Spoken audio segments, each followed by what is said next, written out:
ಕೈಗೆ ಸಿಕ್ಕಿದ ಕೆಲಸವನ್ನು ಶ್ರದ್ಧೆಯಿಂದ ಮಾಡು. ಈ ಪ್ರಪಂಚದಲ್ಲಿ ಕೋಟ್ಯಾಂತರ ಜನಗಳು ಕೋಟ್ಯಾಂತರ ಉದ್ಯೋಗ ವ್ಯವಹಾರಗಳನ್ನು ಮಾಡುತ್ತಾರೆ. ಇದರಲ್ಲಿ ಅನುಕೂಲವಿದ್ದವರು ಪದವೀಧರರಾಗಿ ಡಾಕ್ಟರ್ಗಳಾಗಿ ಹಲವು ಜನರ ಪ್ರಾಣ ಉಳಿಸಿ ಆರೋಗ್ಯವಾಗಿರಿಸುತ್ತಾರೆ. ಇಂಜಿನಿಯರ್ ಆದವರು ಕಟ್ಟಡಗಳು, ಫ್ಯಾಕ್ಟರಿಗಳು, ಸೇತುವೆಗಳು, ರಸ್ತೆಗಳನ್ನು ನಿರ್ಮಿಸಿ ಸಮಾಜದಲ್ಲಿ ಜನರಿಗೆ ಉಪಕಾರಿಯಾಗುತ್ತಾರೆ. ಹೀಗೆ ವಿದ್ಯಾವಂತರಾದವರು ಕೋರ್ಟ್ ಕಚೇರಿಗಳಲ್ಲಿ ನ್ಯಾಯಾಧೀಶರಾಗಿ ಜನಗಳ ಸಮಸ್ಯೆಯನ್ನು ನಿವಾರಿಸುತ್ತಾರೆ.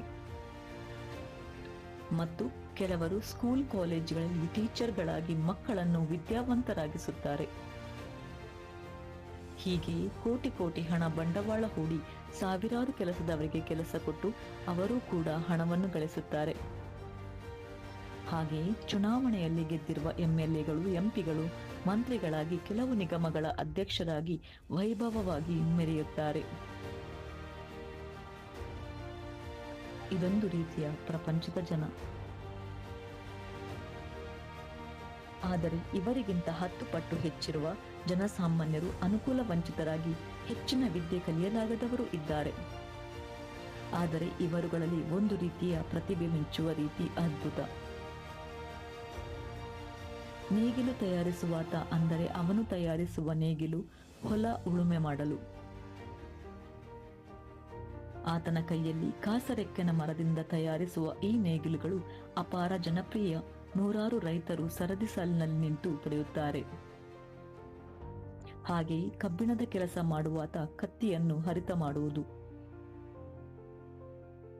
ಅದಕ್ಕೆ ಗೇರು ಮರದ ಕೊಂಬೆಯಿಂದ ಹಿಡಿ ತಯಾರಿಸುವುದು, ಹಾರೆ, ಪಿಕ್ಕಾಸು, ಹರಿತ ಮಾಡುವುದು, ಕತ್ತಿ ತಯಾರಿಸುವುದು ಇವನ ಪರಿಣಿತಿ ಚೌಕಿ ಯಾರಿಗೂ ಇಲ್ಲ. ಹಾಗೆಯೇ ಗ್ರಾಮೀಣ ಭಾಗದಲ್ಲಿ ಹಣದ ವಿದ್ಯೆಯ ಹಂಗಿಲ್ಲದೆ ಪ್ರತಿಭೆಯಿಂದ ಬದುಕುವ ನೂರಾರು ಜನಗಳು ಗಾಣದಿಂದ ತೆಗೆಯುವ ಎಣ್ಣೆ, ಕಬ್ಬು ಅರೆದು ಬೆಲ್ಲ, ತಾಳೆ ಮರದಿಂದ ಓಲೆ ಬೆಲ್ಲ ತಯಾರಿಸುವುದು, ಅಚ್ಚುಕಟ್ಟಾಗಿ ಕೆಲಸ ಮಾಡುವ ರೈತರು, ಟೈಲರ್ಗಳು, ಸಣ್ಣ ಪುಟ್ಟ ಪೆಟ್ಟಿಗೆ ಅಂಗಡಿಗಳು ಜನಸಾಮಾನ್ಯರ ಅವಶ್ಯಕತೆಯನ್ನು ಪೂರೈಸುತ್ತದೆ. ಡಿ.ವಿ.ಜಿಯವರು ಒಂದು ಪದ್ಯದಲ್ಲಿ ಹೇಳುತ್ತಾರೆ, ನಿನ್ನ ಕೈಗೆ ಸಿಕ್ಕಿದ ಕೆಲಸವನ್ನು ಶ್ರದ್ಧೆಯಿಂದ ಮಾಡು. ನಾನೇನು ಚಿಕ್ಕ ಮನುಷ್ಯನೆಂದು ನನ್ನಲ್ಲೇನು ಆಗುತ್ತದೆ ಎಂದು ಹೇಳದೆ ಕೆಲಸ ಮಾಡು. ಈ ಪ್ರಪಂಚವೆಂಬ ಗುಡಿಯಲ್ಲಿ ಎಲ್ಲರಿಗೂ ಈ ಕೆಲಸವಿದೆ. ನಿನಗೂ ಒಂದು ಸ್ಥಾನ ಇದ್ದೇ ಇದೆ. ನಾನೊಬ್ಬ ಚಿಕ್ಕ ಮನುಷ್ಯನೆಂದು ನನ್ನಲ್ಲೇನು ಆಗುತ್ತದೆ ಎಂದು ಹೇಳದೆ ಕೆಲಸ ಮಾಡು. ಈ ಪ್ರಪಂಚದಲ್ಲಿ ಯಾವುದೇ ಕೆಲಸ ಹೀನವಾದುದಲ್ಲ. ಈ ಪ್ರಪಂಚವೆಂಬ ಗುಡಿಯಲ್ಲಿ ಎಲ್ಲರಿಗೂ ಕೆಲಸವಿದೆ. ನಿನಗೂ ಒಂದು ಸ್ಥಾನ ಇದ್ದೇ ಇದೆ.